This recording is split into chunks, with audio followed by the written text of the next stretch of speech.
What a disgrace. What an absolute disgrace. I almost didn't talk about this because, to be perfectly honest with you, Keith Olbermann, Keithy Poo! Keith Olbermann does not deserve your attention. Keithy doesn't deserve the reaction that I'm about to give him. And it's the reaction that he wants because this dude is demented. Not only do I think that Keith Olbermann says these things intentionally, I think he means it. I think he means exactly what he says. This is why freedom of speech is so important. This is why I don't support censoring anyone, because freedom of speech, it gives lonely men like Keith Olbermann the opportunity to show normal people exactly who they are. I think we can all agree that what's happening right now in the People's Republic of California, it's tragic. Now, for those that don't know, there's been devastating wildfires this week in Southern California. I'm not talking about the flaming ass fire like the ones in New Orleans called the Saints and Pelicans. I'm talking about real fires that are destroying the lives of people living in the People's Republic.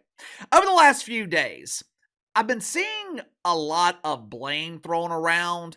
I have seen several clips featuring the Trumper where he is warning about something like this happening. The Emperor of the People's Republic, Gabby Newsom. Gabby is catching a lot of shit for his policies that potentially limited the amount of water available to the firefighters. I heard something about the People's Republic diverting water into the Pacific Ocean in order to save some obscure species of fish. We must protect the goldfish. They get extremely soggy when wet. Speaking of firefighters, I have seen some people complaining about the hiring practices in the People's Republic. I'm sure you'll be surprised to know that the People's Republic of California, they focus on the qualifications that matter. Real qualifications like diversity, equity, and inclusion. I've seen some old clips of government officials in the People's Republic boasting about their diversity levels. Our prosecutors might suck at fighting crime, but they graduated magna cum laude from Woke U in rainbow economics. One of my favorite accusations from the last few days came from Time magazine. According to Time magazine, climate change played a role in this wildfire.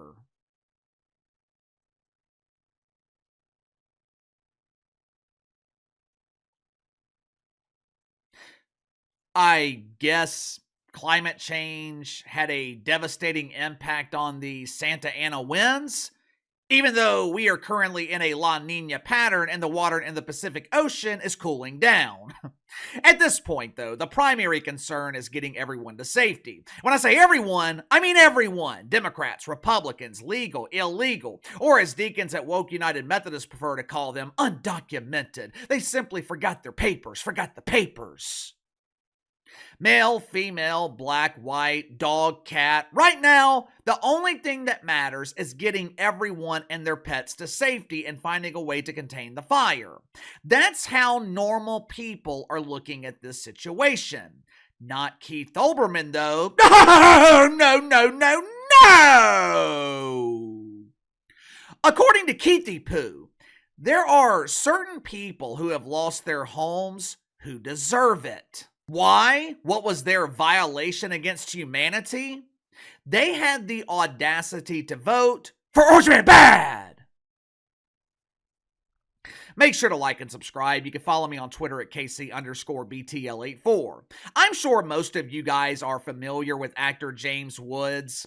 Every time I see James Woods, I think about two movies. John Q, where he played the heart surgeon that was held hostage by Denzel Washington, and this early 90s movie called Straight Talk, where James Woods was the boyfriend of Dolly Parton, who was pretending to be a psychologist on talk radio. Only reason I know about that movie, my sister, she loved it when we were growing up.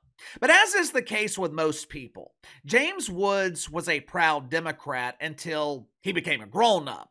He distanced himself from the Democratic Party in the late 90s after Billy Clinton perjured himself during the Monica Lewinsky scandal.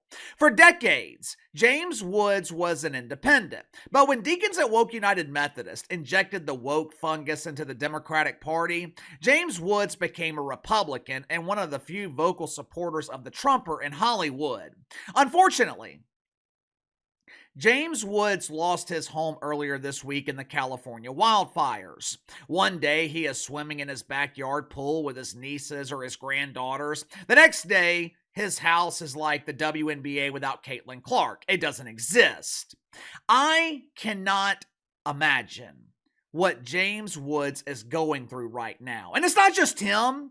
I can't imagine what the other thousands of people who lost their homes, I can't imagine what they are going through either.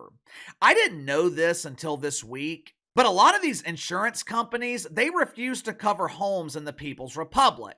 I'm assuming they don't want to take on the risk. I guess they only want to insure houses that aren't likely to file claims.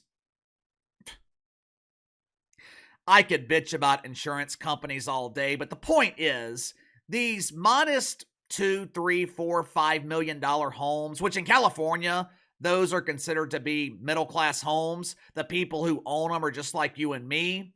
If they could not find a carrier willing to insure their houses and they lost their home in the wildfire, there is no one to rescue them. They got to start over on their own. It's absolutely horrible.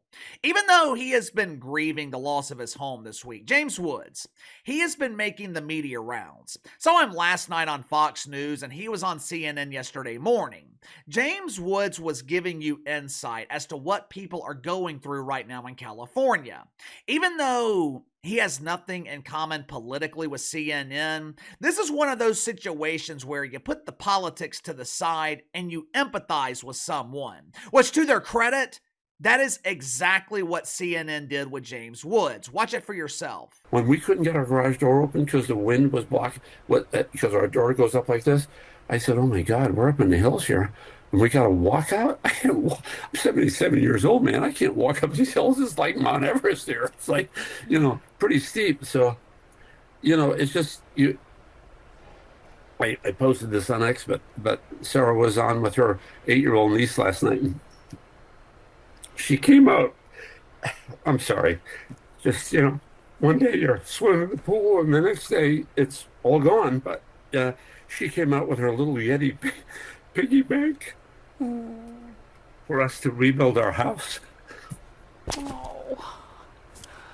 Oh my gosh. James Woods, we all hope that you will be able to rebuild your house, maybe starting with that little Yeti piggy bank. And we're just glad that you're okay and your wife is okay. I'm sorry, you have your lives.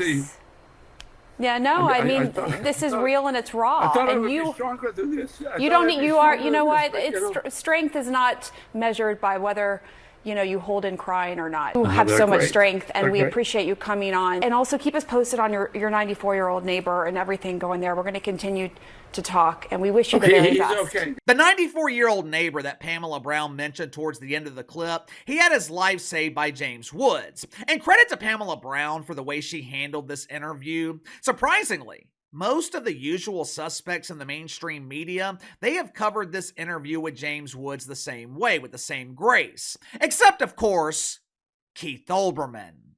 Someone named Angela Belcamino, she quote tweeted someone yesterday on Twitter.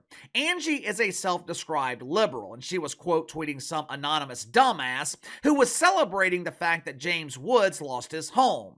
Angie quote tweeted this insufferable asshole and said, I'm not a fan of James Woods, but being happy his house burnt down is not the answer. Be better, asshole. Now, Angie did not call him an asshole. I added that myself to correct her. Yesterday afternoon, Keithy Poo, he was doing what he usually does. He was petting his furry kitties and he was scrolling social media looking for women to repulse. Keithy came across this tweet from Angie, and instead of attempting to end his decades-long streak of involuntary celibacy, Keithy decided to do what he does best, being blocked by women on social media. Check it out for yourself.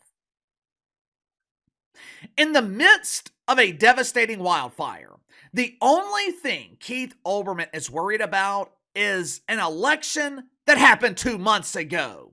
In the midst of James Woods losing his house and sharing his experience with CNN, Keith Olbermann is essentially celebrating his loss and claiming that the enemy must be exploited psychologically.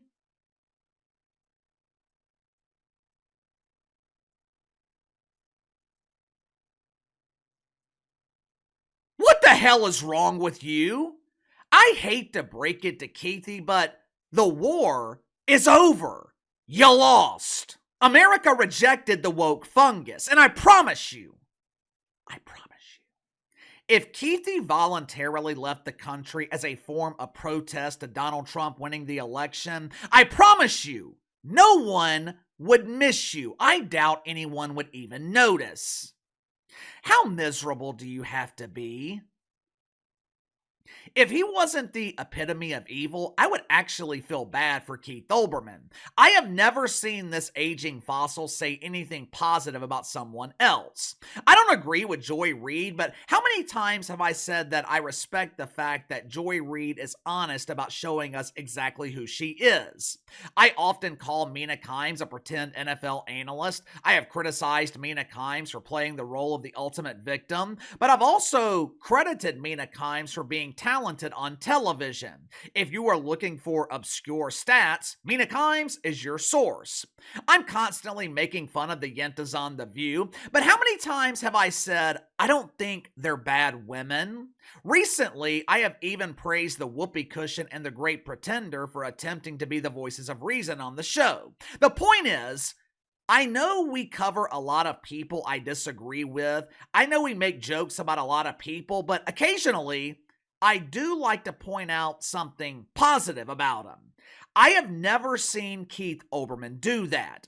This dude is a constant source of negativity, and it's not even critical negativity. It's damn near evil. The thing is, Keith Olbermann, he wasn't always like this. People under the age of 25, they have no idea how great Keith Olbermann used to be. Journalism and communication courses in college, they should make it a requirement to study the media career of Keith Olbermann. They should make their students study his career as an example of what not to do. I don't know where his bitterness comes from. I don't know if it's because he is no longer welcome in the mainstream. I don't know if it's because he kept getting fired and it's caused him to be constantly outraged. I don't know where it comes from. I just know every time I hear about Keith Olbermann, it's a story like this one, where he is celebrating someone's misery, or he is trying to start shit with conservative women on social media who are young enough to be his granddaughter. And have you noticed? Keithy Poo has run out of defenders. Years ago, people used to try to defend his insanity. Oh, that's just Keithy. He's just lonely and bitter. He hasn't seen the inside of a woman since birth. He doesn't really mean what he says. No, no, no! Now, there's no one left to defend him. Maybe he is still friends with Dan Patrick. I don't know. But when you're this demented, people tend to distance themselves from you. Give me your thoughts on this. James Woods loses his home in the California wildfires and gets emotional while explaining it to CNN. To their credit, Pam Brown handled this interview with empathy and grace, while Keith Olbermann, he celebrated his misery because James Woods voted for the Trumper. Sound off in the comments below. Best way to contact me is through email, btlkc84@gmail.com. I'll see you guys tomorrow.